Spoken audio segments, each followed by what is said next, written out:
Yeah, man, don't miss the train. Don't shut your brain. Embrace the pain. Yeah, man,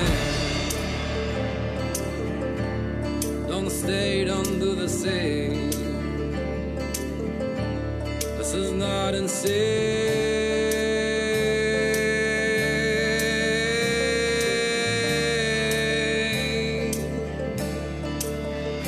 Yeah, man.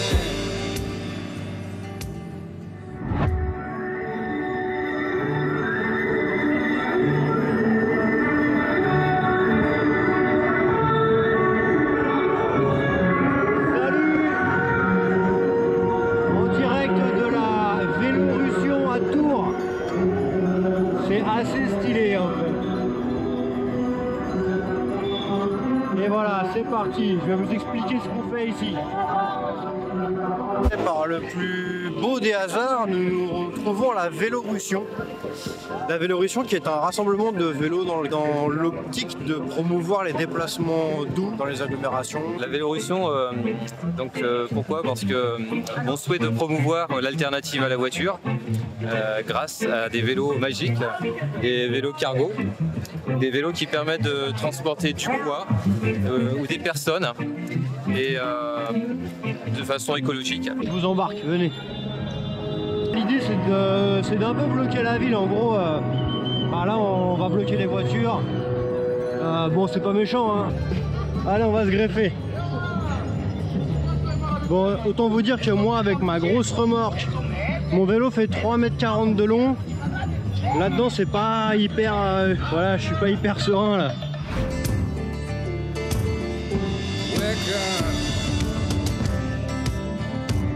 This is not the true story.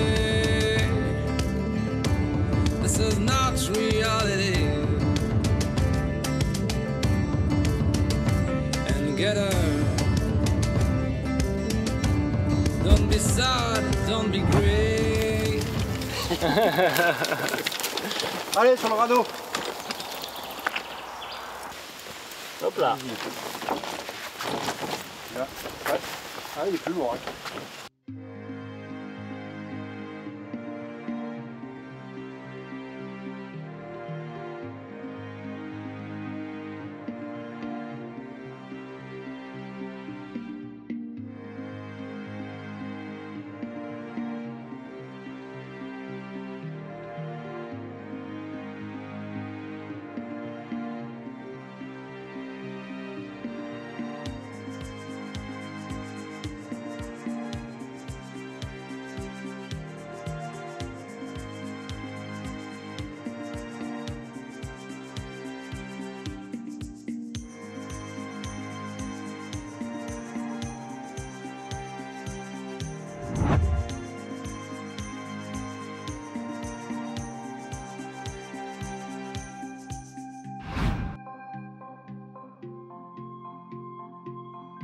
Quand j'ai rencontré Olivier, on a beaucoup discuté de ça, sur comment on peut vivre aujourd'hui dans une perspective où toutes les choses sur lesquelles on s'appuyait, on croyait, on consommait ne seront plus valides d'ici quelques temps. Et il m'a invité à venir chez lui pour voir sa maison, comment il envisageait les choses, etc. Quand tu laisses un terrain à lui-même, que tu arrêtes de mettre de l'énergie pour le maintenir en petit gazon bien nickel, de voir ce qui repousse petit à petit au bout d'un an, 2 ans, 3 ans, 4 ans, 5 ans. Et moi j'étais très impressionné de voir la proportion de plantes sauvages comestibles quand tu laisses comme ça le terrain. En fait, il y a énormément de plantes comestibles. On a le chardon qui est très riche. Alors évidemment, c'est pas très drôle à récolter, mais on peut se débrouiller avec juste un outil. La racine est excellente, on peut la manger crue. La berce. Ah voilà, la berce. La berce est vachement intéressant, qu'on appelle le ginseng d'Europe. C'est très stimulant. Là, tu as du gaillet. Alors, c'est pas le gaillet gratron qui s'accroche aux vêtements, mais c'est son cousin. Et ça, c'est un tonifiant. C'est même, il est assez intéressant le gaillet parce que au niveau soins, si tu te fais une grosse coupure, genre hémorragie, mais un truc vraiment grave, hein, et que tu es dans la nature et que tu n'as pas trop de moyens, tu prends le gaillet en boule, parce qu'en plus c'est un antiseptique et un hémostatique. C'est-à-dire que ça arrête le sang. Dans la forêt, Regarde, qui vous arrive surtout une pas. petite bricole, essayez de mémoriser cette Ça, forme-là. ces petites feuilles-là.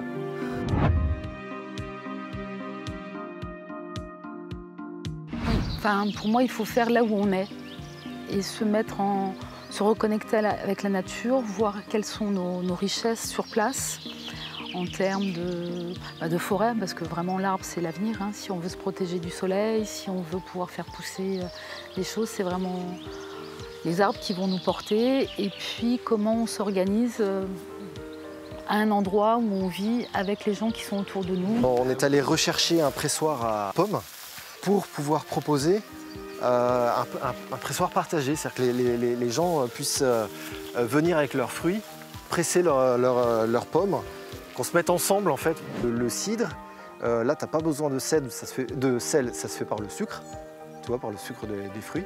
Et donc non seulement c'est excellent pour la santé, mais ça se conserve.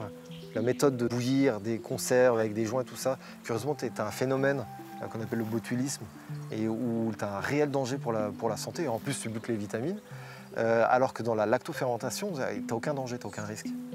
D'accord, c'est étonnant. une technique très intéressante. Voilà. Il faut qu'on arrive à se détacher des objets et qu'on redevienne simplement à quels sont nos besoins premiers, c'est-à-dire pouvoir se vêtir, pouvoir manger, pouvoir être au chaud et avoir un toit sur la tête. Et puis ensuite, une fois que ça s'est comblé, on n'a pas besoin tant que ça d'objets, de loisirs, de choses très matérielles qui utilisent du pétrole. Alors le but c'est de faire un séchoir qui soit non motorisé, qui ne soit pas dépendant de l'électricité, qui ne soit pas dépendant d'un moteur, donc uniquement par le soleil, par l'aération, le flux créé par la chaleur, le flux d'air créé par la chaleur. Et puis maintenant il s'agit de réaliser ça en grand. Parce que c'est bien gentil les petits séchoirs qu'on voit sur internet, mais ça fait des tout petits paniers à fruits. Tu vas avoir 160 attends, tu te rends compte, ouais, juste un arbre, tu te retrouves avec 15 cajots de fruits d'un coup.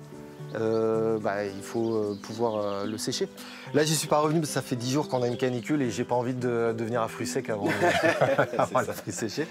Ça, il faut savoir qu'on a construit qu'avec des enfants qui sont passionnés par tout ce qui est éco-construction.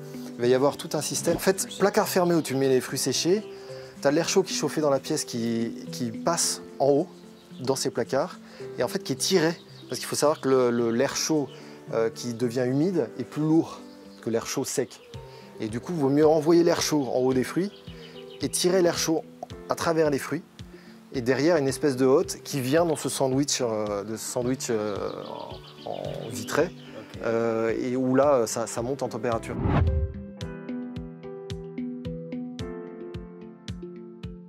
Je sens que les gens se posent des questions, essayent d'avoir des gestes écolos, de ne plus acheter de paille en plastique, de trier leurs déchets, fabriquer son dentifrice, etc. Mais au-delà de ça, ils sont encore dans un système avec une vie, un salaire, des habitudes de consommation. Et je pense que c'est pas facile pour tout le monde de pouvoir faire cette transition. Moi, j'ai eu la chance quelque part que tout s'arrête et du coup de me remettre vraiment à nu pour redémarrer différemment.